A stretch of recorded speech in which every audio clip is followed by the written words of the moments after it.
কিভাবে বলবো, রাতের অন্ধকারে আমার ভাই 2 দিন আগে জেলে গেছে। যাওয়ার পর ধরেন এইভাবে আছে, পরে দিনই পরিকল্পনা ভাবো। ভাই আপনার এখানে তো দেখতে পাচ্ছি সবগুলো পেঁপের গাছ কেটে ফেলছে। জি, আপনার এই পেঁপের গাছের জমির মালিক আপনার কে হয় সম্পর্কে? আমার আপন চাচাতো ভাই। আপন চাচাতো ভাই। তো এইগুলো কাটার কারণ কি? কাটার কারণ হচ্ছে দুর্বৃত্তরা কাটিছে। এখন আমরা কিভাবে বলবো, রাতের অন্ধকারে আমার ভাই 2 দিন আগে জেলে গেছে। যাওয়ার পর ধরেন এইভাবে আছে, পরে দিনই পরিকল্পনা ভাবো ধরেন ধরা দিছে। ধরা দেওয়ার পর আমরা জামিনে হইনি, ধরেন 1 সপ্তাহ দেরি হই। তারপরে ধরেন পরের দিন সকালবেলা ফোন আসছে যে আসলে 3 বিঘি পিপি সারা। আসলে আমার ভাই জেলে তিনি 1 মিনিট কথা বলে স্টক করা মন কান্দি পেয়েছে।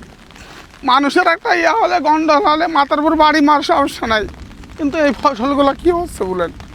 এই ফসলগুলো কি ক্ষতি করেছে? 3 লক্ষ 4 লক্ষ টাকা এই খরচ। আমার কয়েকদিন আগে 8 বস্তা সার আমার দোকান থেকে, আমার সার বিষের দোকান স্প্রে করলো, 8 বস্তা সার দিল। এরপরে তো চেষ্টা করছি, করার পর ধরেন পুরাটা ধরেন কাটিয়ে দিয়েছে 2 দিন পরেই।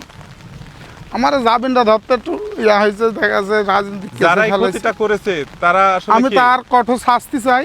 তারা আপনারা আর সরকারের তরফ থেকে যেটুকু হোক, গোয়েন্দা বিভাগ হোক, যে বিভাগ হোক, একটু তদন্ত করি। আমি এই সুষ্ঠু বিচার চাই।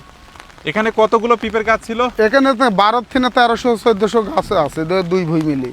ক্ষয়ক্ষতি কেমন হবে তাও? ক্ষয়ক্ষতি তো ধরেন 5 থেকে 6 লক্ষ টাকা হবে। এ পর্যন্ত কত টাকা খরচ করেছে? যে এইখানে এদিক তো মনে হয় 4 লক্ষ টাকা, 3.5 লক্ষ 4 লক্ষ টাকা খরচ হয়েছে। আচ্ছা, যারা করেছে তাদেরকে আপনারা কি সন্দেহ?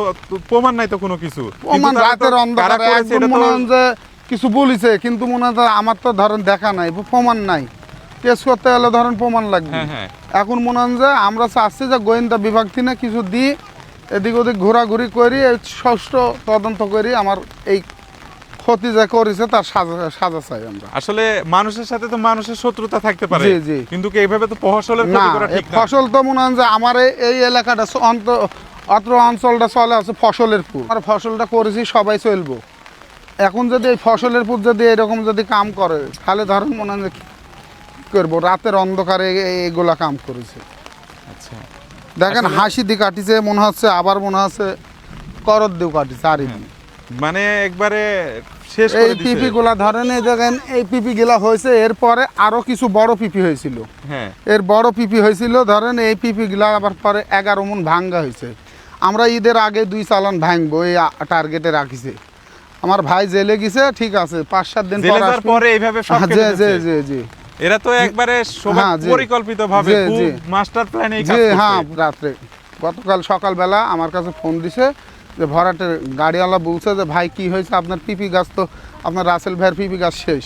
আমি এডির সংবাদ শুনলাম, শোনার পর কিছুক্ষণ পর আবার ফোন দিছে যে ওইটাও কাটি ফেলিছে, এই 2 ভুঁই কাটি ফেলিছে। আচ্ছা দর্শক, আসলে আপনাদের মানুষের সাথে মানুষের শত্রুতা থাকতে পারে। আসলে এইভাবে পেঁপের গাছ কাটার দরকার নাই। এগুলো হচ্ছে আমাদের বাংলাদেশের কৃষির অনেক ক্ষতি। তো আপনাদের শত্রুতা আছে, আপনারা সেরে নেবেন। এটা তো কৃষি খাতের জন্য বিশাল ক্ষয়ক্ষতি আমি মনে করি, নাকি? জি। এটা তো হচ্ছে আমাদের সম্পদ না, এটা জি, দেশের জি, সম্পদ। দেশের এখান সম্পদ। থেকে যদি এই পেঁপে জি।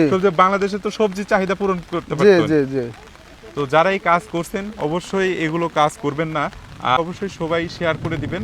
আর